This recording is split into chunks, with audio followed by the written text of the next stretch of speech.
Bonjour à tous. Donc aujourd'hui nous allons voir la classe pass qui veut dire chemin en anglais,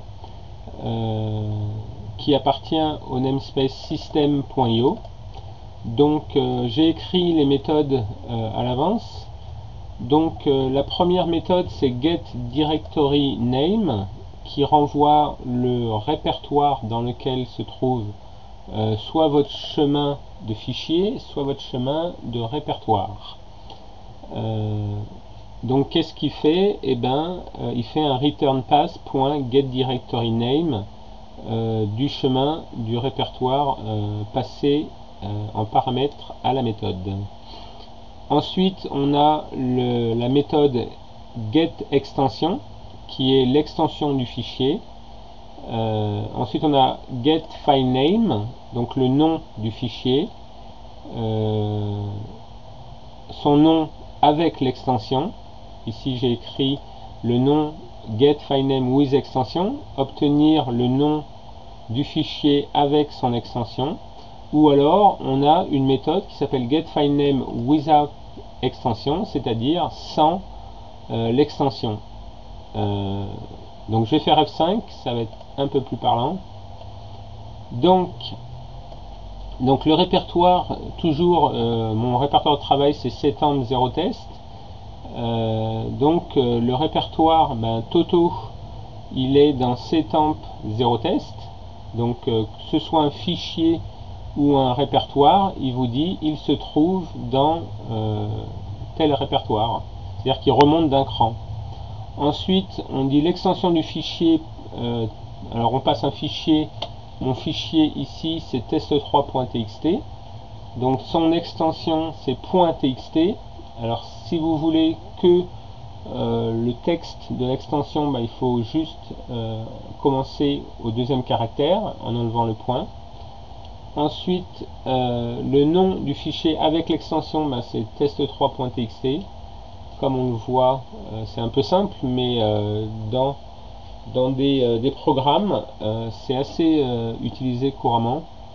Ensuite, il y a une méthode qui s'appelle getTempFileName. Alors, si vous vous rappelez, dans la vidéo précédente, on avait fait une petite boucle pour créer un fichier temporaire. Et tant que ce fichier existait, on en crée un nouveau. Et il faut savoir que Microsoft a écrit une méthode qui s'appelle getTempFileName qui crée un fichier temporaire, vide bien sûr, sur votre disque et retourne le chemin complet de ce fichier. Donc là, il dit que mon répertoire temporaire c'est setemp. Il crée un tmp b06e.tmp. Alors c'est toujours 8 plus 3. Nous revenons aux anciennes bases du DOS. Il voit qu'il n'existe pas, donc il le crée. Et à la fin, j'ai fait un getTempPass qui est le chemin du répertoire temporaire de votre système d'exploitation. Et pour moi, pour ma machine, c'est setemp.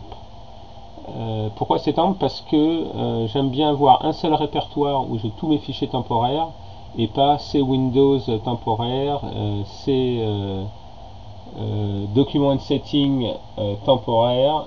Comme ça, quand j'ai plus de place, je vais dans un seul répertoire et je peux effacer tous les fichiers qui ne sont pas nécessaires. Donc voilà, ce qui est intéressant, c'est de voir la méthode getTempFileName qu'on avait écrit dans la vidéo précédente. Et si là je fais un F12, c'est-à-dire aller à la définition, je m'aperçois que Microsoft a écrit cette méthode pour créer un fichier temporaire comme je l'ai fait exactement.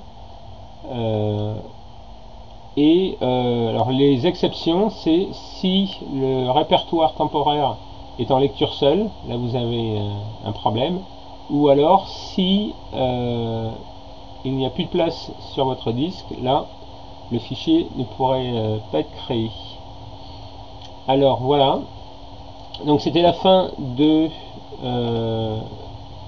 ce tutoriel sur donc on a vu les fichiers, les répertoires et la classe passe, donc nous allons progresser vers la programmation objet qui est beaucoup plus intéressante selon vos commentaires. Merci et à bientôt.